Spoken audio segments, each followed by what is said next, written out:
Bonjour chers élèves, nous allons commencer une séance de révision des factorisations, mais avant tout nous allons nous présenter. Nous c'est Monsieur Song, professeur de mathématiques et de physique-chimie à l'école cours privée Haoudou Maouroud.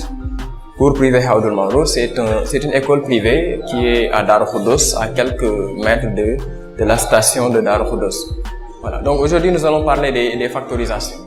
Nous allons donc faire une résolution de ces factorisations. Voilà. Donc ici on a une expression f de x qui est définie comme étant égale à 2x plus 4 facteur de x moins 2 moins entre parenthèses x moins 3 facteur de x plus 2. Donc nous allons commencer par résoudre d'abord cette factorisation et ensuite on va voir ce qui va se passer avec les autres. D'accord? Donc ici, on va reprendre l'expression.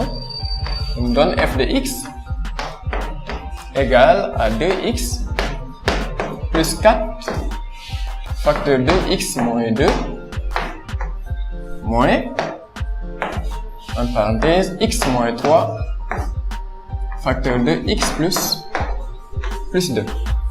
Voilà. Notre objectif, c'est d'écrire cette expression sans la présence des signes de l'addition et de la soustraction à l'extérieur des parenthèses.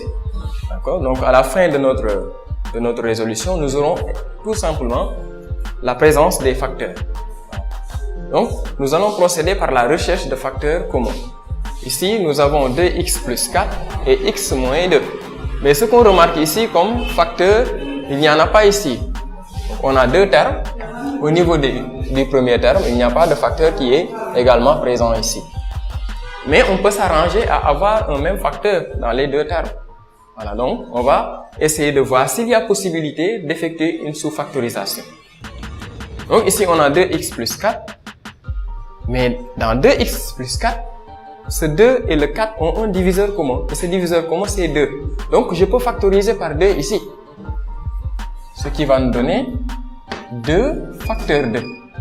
Mais combien faut-il multiplier par 2 pour avoir 2x? Évidemment, c'est x. Ensuite, ce signe plus là, je le reconduis. Mais combien faut-il multiplier par 2 pour avoir 4? C'est 2. Voilà. Donc, j'ai effectué une factorisation ici par le nombre 2. Ensuite, je réécris l'autre facteur, c'est x moins 2. Ensuite, moins facteur de x moins 3. Facteur de x plus 2. Donc, je n'ai fait que réécrire ça. À ce niveau maintenant, on voit des facteurs apparents. Là, on a x plus 2 dans le premier terme. Et dans le deuxième terme aussi, on a x plus 2. Donc, on peut prendre ce facteur-là et l'écrire. On va écrire x plus 2. Puisque maintenant, les facteurs sont présentés dans des parenthèses, je vais mettre des crochets. Je mets des crochets. Et là, si je prends x plus 2, on aura 2 facteurs de x moins 2. Je mets 2 facteurs de x moins 2. Donc, j'ai pris les facteurs restants dans le premier terme. Le signe qui vient automatiquement, c'est un signe négatif. Donc, je mets ce signe négatif là, moins. Et ensuite, si je prends le facteur x plus 2, on aura uniquement x moins 3 ici. X moins 3. Voilà. Donc, ce qu'il nous reste à faire, c'est de s'arranger à simplifier cette écriture-là qui est à l'intérieur des crochets. Donc, on aura x plus 2. Et au lieu de mettre des crochets, je vais mettre des parenthèses. Et j'effectue la distributivité ici. Donc, je multiplie 2 par x, j'aurai 2x. Ensuite, je multiplie 2 par moins 2, j'aurai moins 4. Ensuite, je supprime cette parenthèse-là. Mais on va faire un petit rappel. Lorsqu'on supprime des parenthèses précédées d'un signe négatif, on supprime la parenthèse en changeant les signes qui sont à l'intérieur. Ici, on a un signe négatif, donc on aura moins x. Et là, on avait un signe négatif, on aura plus donc. Plus 3. Voilà. À ce niveau, je vais mettre x plus 2 parce qu'on va toujours répéter le facteur. Facteur 2. Maintenant, je mets les x ensemble. Ou bien je fais un calcul direct si c'est possible. Voilà, donc on peut mettre 2x moins x. Ensuite, moins 4. Plus 3. Donc ce qui est préférable, c'est d'écrire à partir de la gauche. Donc, je prends le x, le terme qui est accompagné de x que je rencontre en premier, je l'écris, ensuite je cherche l'autre qui vient automatiquement après. Pour les nombres simples également, je fais de même. Donc ici, le premier nombre simple, c'est moins 4. Je le mets ensuite, on aura plus 3. On met l'égalité, x plus 2, facteur de. Maintenant, 2x moins x, ça fera x. Et là, on aura moins 4 plus 3. Là aussi, on va faire un petit rappel. Donc, on a la somme de deux nombres, de nos deux nombres décimaux de signes contraires. Donc, on va prendre la plus grande valeur absolue, moins la plus petite valeur absolue. Maintenant, le signe du résultat sera le signe du nombre qui a la plus grande valeur absolue. Ici, la plus grande valeur absolue entre ces nombres, c'est 4. Donc, on prend 4 moins 3. 4 moins 3, ça nous donne 1. Voilà. Maintenant, le nombre qui a la plus grande valeur absolue, c'est moins 4. Donc, le signe du résultat sera négatif. On aura ici moins 1. Voilà. Donc, on a effectué une factorisation de l'expression f de x. Il n'y a que des facteurs, il n'y a pas de signe négatif ni de signe positif à l'extérieur des parenthèses. Donc, je peux encadrer mon résultat. Voilà. Donc, on va passer à l'expression suivante. L'expression suivante, c'est g de x égale 16x carré moins 81. Ici, il n'y a pas la présence de parenthèse. Mais ce qu'on remarque, c'est qu'il n'y a que deux termes. Et s'il n'y a pas la présence des parenthèses, on doit penser automatiquement aux identités remarquables.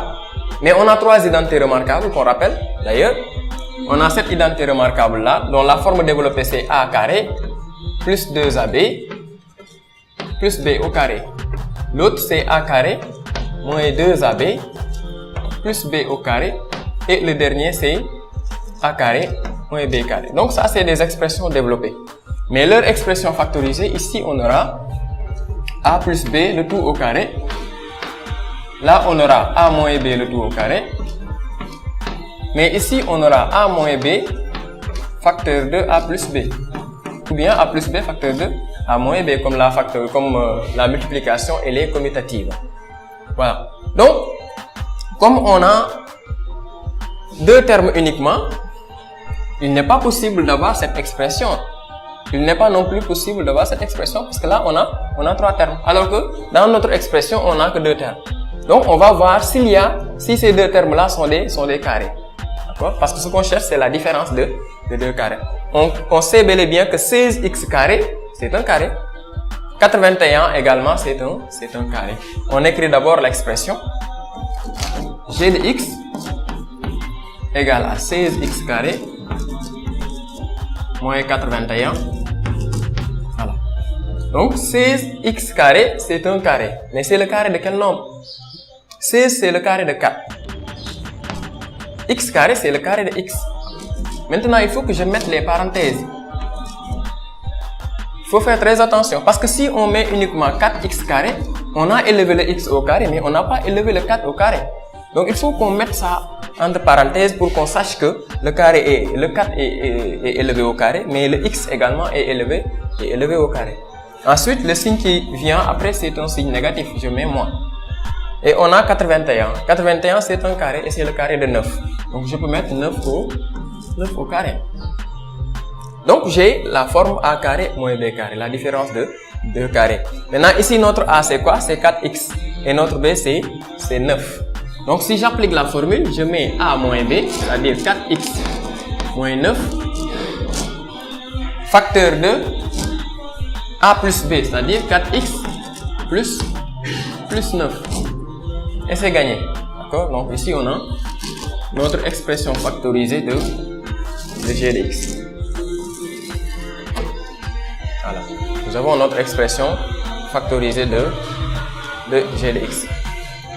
Bon, on va passer maintenant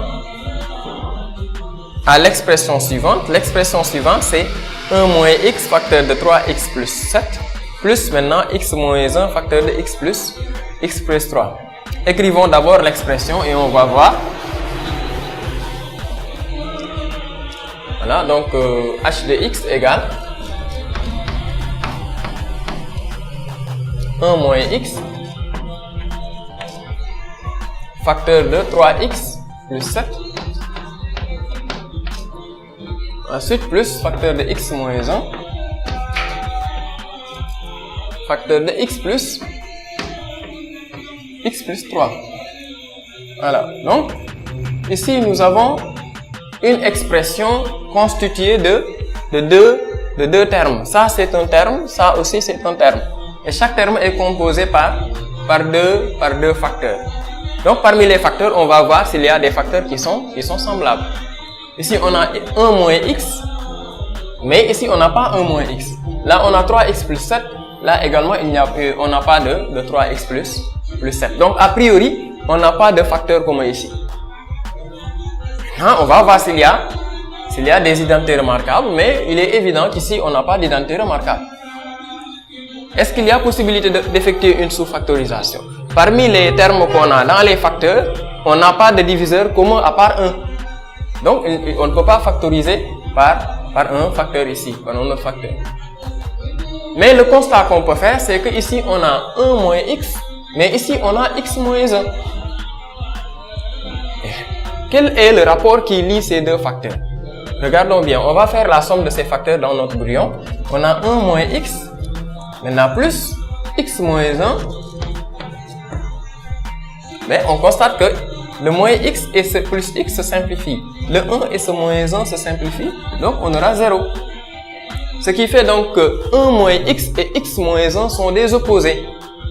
Et si deux nombres sont des opposés, ils ne sont différents que par le signe. N'est-ce pas? Ce qui fait donc que quand on a 1 moins x, c'est égal à moins entre parenthèses x moins 1. Je vous rappelle que si A et B sont des opposés,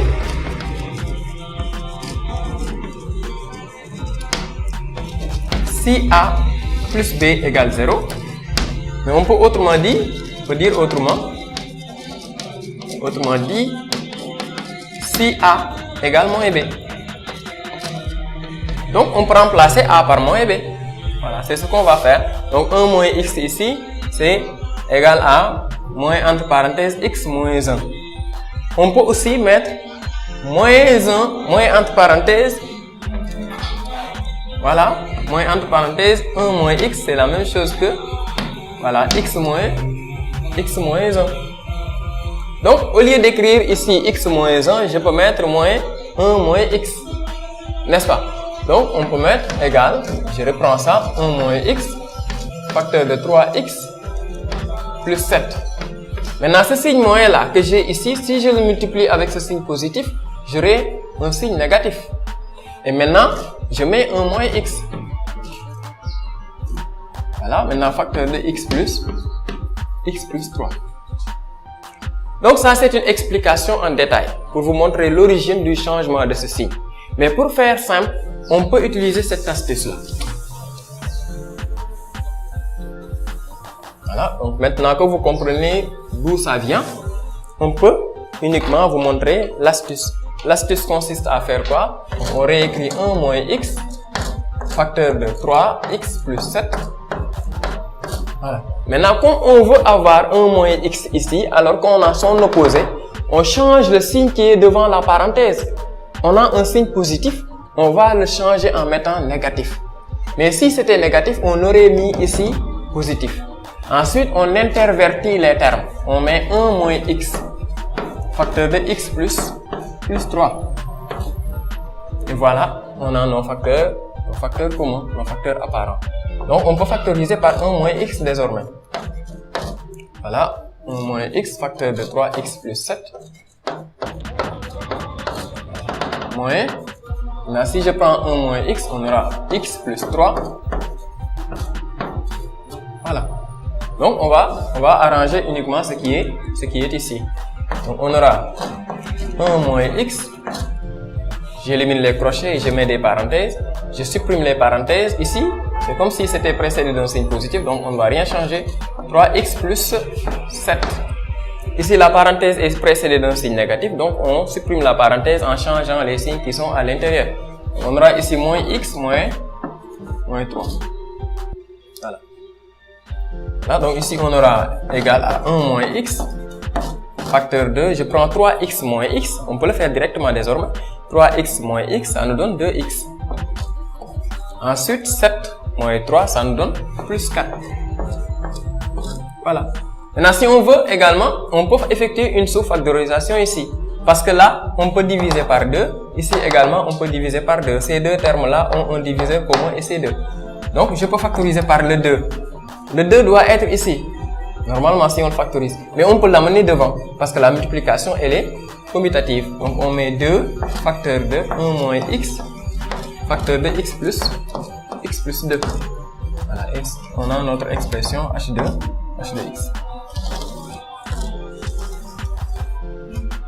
On a notre expression h de x. Donc, c'est des astuces très simples qu'on peut utiliser pour effectuer ce genre de factorisation.